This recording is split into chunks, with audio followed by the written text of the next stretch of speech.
We are here at Signet Sound Studios recording the voiceover dialogue. It really is the first time my words are coming to life from a voiceover perspective, so it's very exciting. We're getting ready to record Kratos, the lead character in God of War. T.C. Carson, who plays Kratos, was the original Kratos in the first God of War. Athena, you conspire against me? Kratos is this god that he's been stripped of everything. His mother's dead, his family's dead by his own hands, and he's just seething with anger and guilt and all of that. Return to Sparta and prepare for battle! People who play the game, they like being Kratos. You know, they like having that power. They like wielding that power. I, as a voiceover actor, I like wielding that power. You defy the God of War? I have a lot of rage. It's really not good. I'm trying to work with it, but you know, I can't do like Kratos does. I can't go out and just maim and mutilate people. I have to go and meditate. And sometimes it works and sometimes it doesn't. Kratos, the once mortal warrior, finds himself on a journey to the ends of the earth, pulling him into the inevitable darkness. What I'm being when I am a narrator is a storyteller.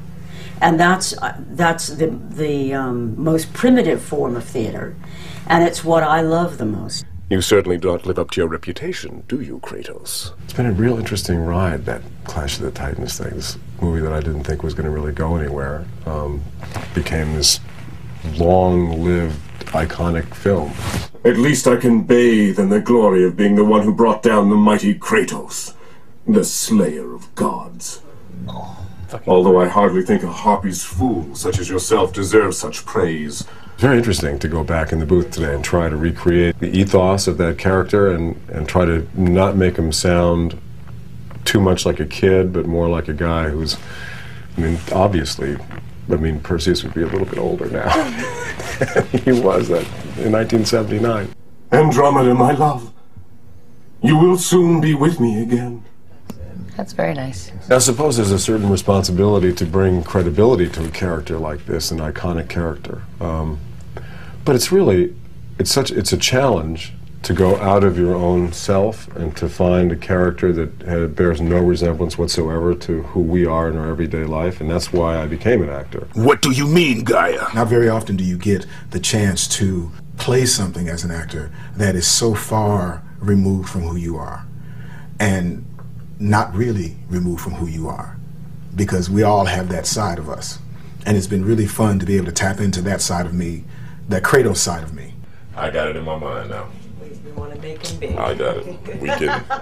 This is going to be good. It's going to be real good. I'm very excited about Atlas. To me, it was a big coup to get Michael Clark Duncan, because when I thought about Atlas, that's the voice that always attached it for me. He has an incredibly powerful, commanding voice.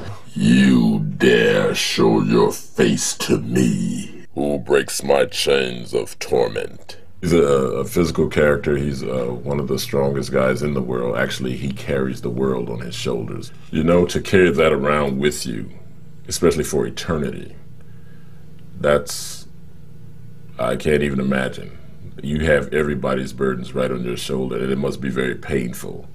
He's so big, he has absolutely no care in the world, so there isn't any need to push it out. His voice is so powerful, even in a whisper. Yeah, I'm still shouting a little. You don't have to shout at all. Okay. Don't Thank shout. you. Yeah, don't shout at all. You don't have to push it at all. The relationship between me and the voice director is very unique, because she is giving you, or he is giving you, specific directions on how you should say the line. That director is there to help you get a physical and a mental picture of exactly how this character should be played. I could not do this any other way without having somebody back on the other side tell me, okay, Michael, say it like this, say it a little softer, say it a little bit more angrier. They're very essential to what I have to do. To be a god. Well, that's what I'm talking about. Return to Sparta and prepare for battle! Usually they tell you to bring it in, make it smaller. Can you tighten it up? Return to Sparta and prepare for battle!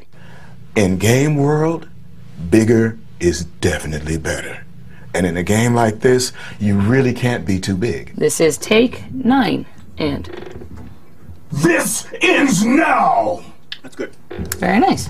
We're being quite a team today, huh? It's great to work with people who can work with you, who know how to work with you, and know how to get the best out of you.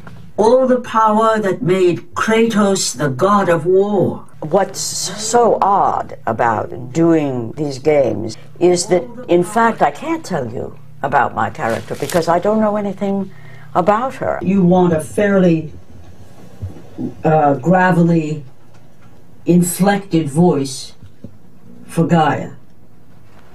So I'm wondering if perhaps the narrator is just a more simple, straightforward voice. Narrator and Gaia are the same character. They're just presented differently, and we don't want the voices to sound at all different. They're working in broad general lines with Greek mythology.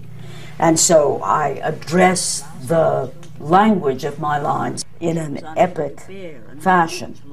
But beyond that, I really don't know anything. I'm just going in the dark. And they say, oh, that's great, or oh, we'd like to try that again. So this exclamation point after away, even though he's got his head down on the door, is that still...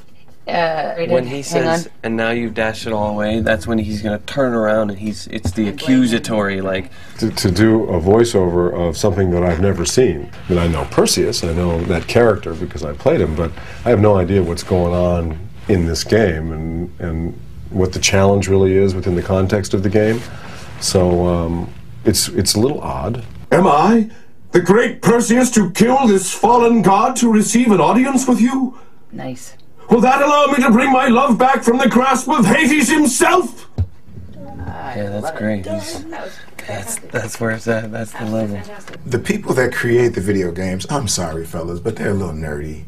You know, t-shirts, jeans, and, you know, they are really particular about their game. To watch them listen and see their game come to life is really a joy. But there was more resting on Kratos' shoulders than he could know. My nephew is a big gamer and has friends. Sorry. Has friends who game. If they're all as bright as he is, yes.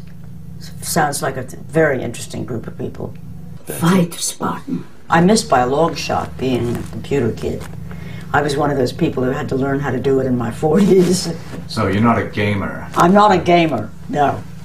My experience with video games in general is that right there. But, you know, I'm from the generation where, you know, computer stuff is, you know, we getting through it. A war the Titans believed we must win. I used to play video games, the racing, and I got kind of geeked up on that, and I found myself spending like 5 and 6 hours playing this racing game, and it just took too much time. And I said I should be doing something else more productive. To me, I don't get it. But then again, you know, I'm an old fart. Nothing will stop me in my quest! I will have my vengeance! I saw some of the pre-animation stuff, and they had put the voice in already, and to see the character move and to hear my voice come out of that, it was a trip. I would like to get that body right there. Maybe a couple more pounds, a couple more push-ups, I'll be there. It's a good thing I don't have to turn into that, isn't it?